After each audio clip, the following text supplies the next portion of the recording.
No vídeo de hoje eu quero falar, adivinhem, sobre o preço do Bitcoin que está abaixo dos 100 mil dólares no momento que eu estou gravando esse vídeo. Então eu já vou mostrar o preço do Bitcoin, está em 96 mil dólares neste exato momento. E eu quero falar também sobre esse post aqui do Felipe De Martini no x.com, antigo Twitter, que é muito interessante, que fala sobre as vendas aí de holders de longo prazo de Bitcoin, que já venderam mais de 8 milhões de Bitcoins neste ciclo, então é muita coisa. É 1,1 milhão a mais do que no ciclo anterior, e com tudo isso o Bitcoin ainda está acima dos 100 mil dólares. Tem um meme clássico aí no meio bitcoinheiro, que é um meme que diz que um dia nós veremos aí o pessoal falando que o preço do Bitcoin despencou para os 100 mil dólares. E esse dia já chegou, então já passamos aí por esse momento. E caramba, tem outro gráfico que é muito interessante, que mostra o Fear and Greed Index, o indicador de medo e ganância do mercado, que quando chegou ali pelas primeiras vezes nos 100 mil dólares, estava marcando, né, muita ganância. E agora, quando caiu para 100 mil dólares, está marcando muito medo. Então é uma certa... É engraçado como as coisas no Bitcoin acontecem muito rápido. Então, algum tempo atrás, durante boa parte da história do Bitcoin, 100 mil dólares era um alvo aí quase que inalcançável, muito distante aí de preço para o Bitcoin. E agora, cair para 100 mil dólares, meu Deus, acabou o Bitcoin. Então é muito engraçado ver como os parâmetros mudam aí, e como existe aí essa diferença de... basicamente de comparação, certo? Então há uma certa relatividade em relação ao preço, porque o que hoje em dia acaba sendo caro, né? No futuro pode ser muito barato. Então é interessante essa característica aí do Bitcoin. E o que está acontecendo? Então a gente tem uma consolidação bastante forte de holders de longo prazo neste ciclo, e cada vez mais a gente vai avançando na hipótese de que de fato este ciclo pode ser um pouco diferente dos demais. Por quê? Porque o Bitcoin é um ativo muito mais valioso. Hoje ele vale mais de 2 trilhões de dólares de market cap, de valor de mercado. A gente tem uma adoção institucional muito mais forte. A gente tem basicamente um ecossistema maior aí envolvendo o Bitcoin, e temos também uma demanda institucional. Então existe liquidez na rede. Então talvez alguns holders de longo prazo estão se desfazendo de algumas posições antigas, porque hoje existem compradores aí grandes também, grandes empresas, ETFs, Bitcoin Treasury Companies, a MicroStrategy aí, que pelo que o Michael Saylor falou nos últimos posts, eles estão comprando forte. Então hoje em dia existe liquidez, existe um ecossistema, e talvez algumas pessoas que ganharam muito dinheiro com Bitcoin querem comprar aí um carro, um apartamento, querem diversificar a custódia, terceirizar a custódia, enfim, N motivos, né? Mas é muito interessante que esse ciclo ele parece realmente mais lento e gradual. E o que a gente está vendo é uma promoção bastante relevante aí no preço do Bitcoin. No gráfico de preço aqui a gente vê bastante volatilidade. Então no diário aqui, eu estou gravando esse vídeo de madrugada, porque eu acabei trabalhando bastante aí durante o dia, tive vários compromissos, então não consegui gravar mais cedo, mas eu não podia deixar aqui de falar sobre o assunto, porque o assunto realmente está bombando. Então o preço do Bitcoin caiu aqui para 94 mil dólares, e no dia de hoje, no diário aqui, que é sábado aí de madrugada, enfim, o preço do Bitcoin já sobe 2% em dólar praticamente. Né? Então é interessante esse aumento de volatilidade no preço do Bitcoin. Isso é uma outra característica interessante deste momento atual. Por quê? Porque existe demanda, existem compradores aí de Bitcoin, e eu vi um post esses dias falando sobre isso, mencionando que enquanto houver aí demanda, enquanto houver um volume tão grande de pessoas interessadas em comprar Bitcoin, o bull market ainda não acabou, certo? Pode ser uma correção momentânea, e aí quando as mãos mais fracas, digamos assim, tiverem vendido as suas posições, e a gente tiver aí os holders de longo prazo, smart money consolidando, a gente pode ver uma nova pernada de alta. Bom, o disclaimer que a gente sempre faz aqui no canal é que isso não é uma dica de investimentos, mas vamos aumentar aqui então. No dia subiu 2% aqui em dólar, 96 mil dólares no momento que eu estou gravando esse vídeo. 5 dias que a gente vê a queda, né? 9%, 14% de queda em dólar. E a máxima, lembrando, é de 124 mil dólares e alguma coisinha, né? No mês, vamos ver, 14% de queda no mês, certo? Nos últimos 6 meses temos 6% de queda no preço do Bitcoin. No anual já temos aí um valor positivo, né? 3% de valorização em dólar no anual, o que é interessante. Por quê? Porque geralmente quando a gente vê os mercados se valorizando de uma maneira geral, liquidez na economia, a gente vê o preço do Bitcoin subindo também. Mas a gente tem aqui, por exemplo, a Bolsa dos Estados Unidos subindo 14% em dólar, né? A gente vê os metais aqui, onde é que estão os metais? Os metais no anual, silver, né? Prata está com 72% de valorização em dólar, o que é realmente brutal. Então o ouro aqui, vamos ver no anual, 54% de valorização em dólar, o que é uma valorização realmente brutal, ainda mais para um ativo de mais de 20 trilhões de dólares aí, de market cap. Então é uma valorização muito expressiva nos ativos reais, nos ativos escassos, conforme a gente vê moedas fiduciárias colapsando, perdendo poder de compra ao longo do tempo, dívida aumentando cada vez mais, nos Estados Unidos já passa de 38 trilhões de dólares, e com a perda da confiança nas moedas fiduciárias, o pessoal está fugindo para ativos reais com escassez real, né? Seja uma escassez lastreada aí no aspecto físico, como o ouro, como a prata, por exemplo, ou o Bitcoin, que tem uma escassez aí de acordo com o seu protocolo, uma escassez digital. Mas a gente vê no anual aqui uma rentabilidade para quem esperava uma valorização do Bitcoin aí neste ano, de certa forma decepcionando um pouco, né? O que pode mostrar talvez uma correção no ciclo. Bom, seguindo aqui então, isso aqui nos últimos 12 meses, 10% de valorização em dólar. Nos últimos 5 anos, 400% de valorização em dólar e assim segue, né? O que mostra que aparentemente, se a gente pegar aqui do último fundo, a gente está em uma tendência de alta ainda. Pode ser, algumas pessoas alegam que já começamos um bull market. Eu particularmente não acredito que o bull market já tenha começado, mas a gente vai ter que ficar de olho. Dar uma olhada aqui em alguns indicadores, a gente vai ver o MVRV, que é um indicador bastante interessante aí em 1.6, lembrando que quanto mais alto esse indicador, mais esticado está o preço do Bitcoin. E aqui a gente tem o Maier Multiple em 0,95, olha só, coisa linda aqui ver o Maier Multiple tão abaixo de 1, né? Eu particularmente, eu acho eu atualizei aqui 0,86 o Maier Multiple, caramba, isso é interessante. Para quem sabe aqui, o Maier Multiple, quando ele cai, geralmente ele mostra cenários onde o preço do Bitcoin está com algum desconto, né?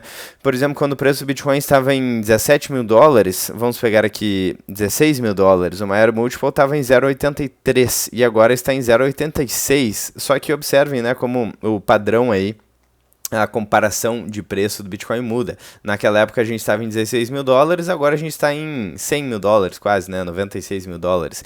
Então é incrível como a questão de medo e ganância no mercado vai se atualizando, né? O Fear and Greed Index, olha só, em 16 aqui, vamos dar uma olhada aqui no quando o preço do Bitcoin caiu, né? Vamos voltar um pouco no tempo para 2024 aqui, né? Não, deixa eu pegar aqui um patamar de preço. Tem um patamar aqui até menor, ó. Por exemplo, aqui o Fear and Greed Index caiu bastante aqui, chegou em 34, 32, preço do Bitcoin 25 mil dólares. Isso foi em 2023, no final do ano.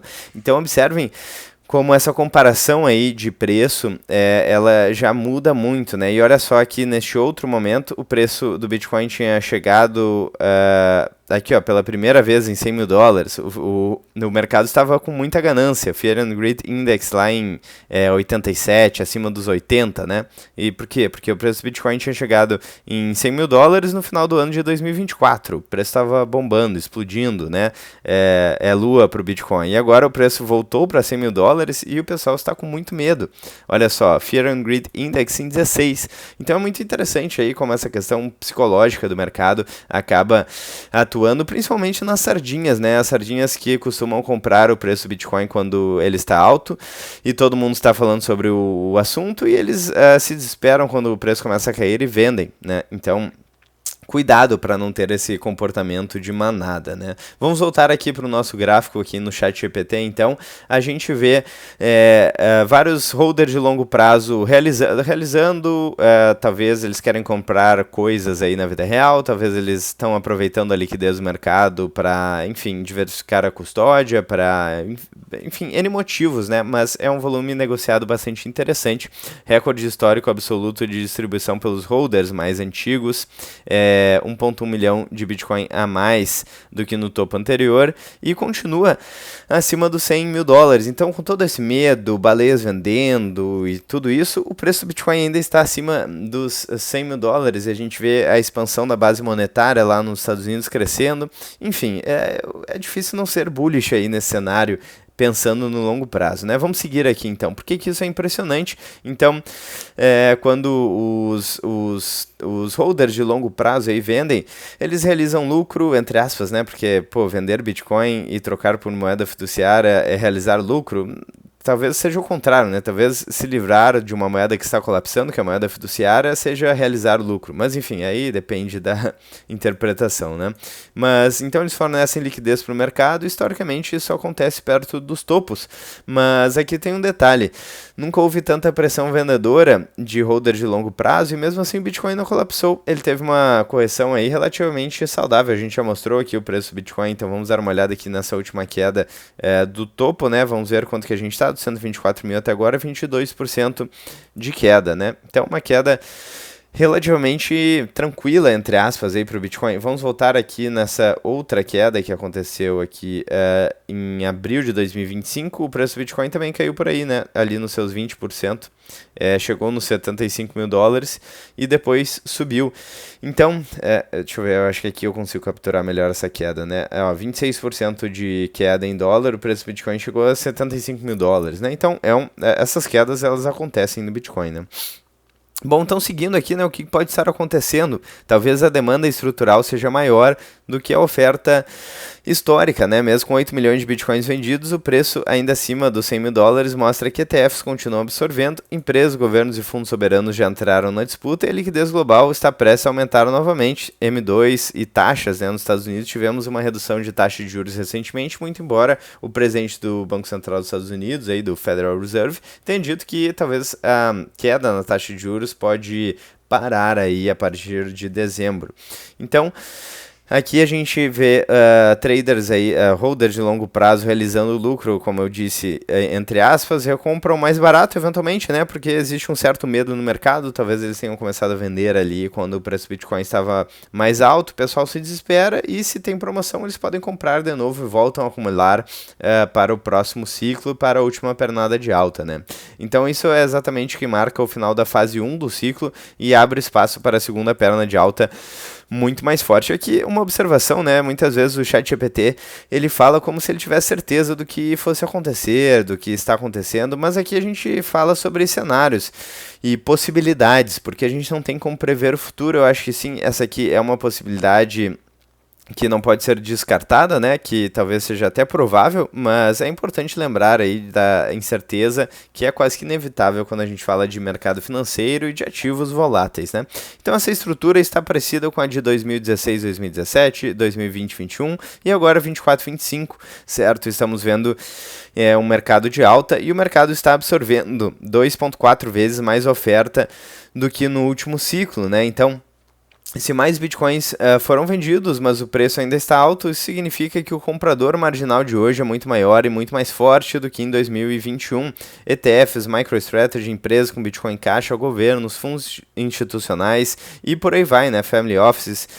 E, enfim, pessoas com muito dinheiro, baleias estão comprando. E não à toa a gente tem muito medo no mercado, tivemos uma queda grande de preço, mas ainda ali na faixa dos 100 mil dólares, né? Então é interessante este movimento que mostra que o Bitcoin vem se tornando cada vez mais robusto. Então, o que isso diz sobre o preço? Estamos no meio do ciclo, talvez, não no topo necessariamente, né? Aqui fica difícil ter certeza, mas eu acho que pode fazer muito sentido. De novo, né? Quero saber a opinião de vocês nos comentários, como sempre. A fase de distribuição aí das vendas de holder de longo prazo está quase concluída, segundo o ChatGPT aqui, veremos, né? E falta a pernada final do bull market, o segundo bull, né? A mais vertical. De fato, isso aconteceu nos últimos ciclos, né? Vamos ver se vai acontecer neste também, este ciclo que já se mostrou diferente em alguns aspectos. Historicamente, quando essa curva de vendas fica mais saturada, o Bitcoin entra na fase de alta parabólica. Aqui algumas projeções, né, o cenário base, então, dessa segunda perna de alta, colocando o preço do Bitcoin entre 180 e 250 mil dólares, acho possível. Cenário agressivo, então, liquidez explodindo em 2025, 2026, com o preço do Bitcoin chegando em 250, 350 mil dólares, de fato acho menos provável este cenário aqui para o curto e médio prazo, né? Eventualmente o preço vai chegar aqui nesse patamar, eu diria, né? Mas eu acho que não tão cedo, não sei, talvez às vezes a gente se surpreende aí com o Bitcoin. O cenário mais conservador seria ficar mais ou menos onde está, né, com uma demanda institucional mais fraca por alguns meses e patamar de preço entre 120 e 150 mil dólares.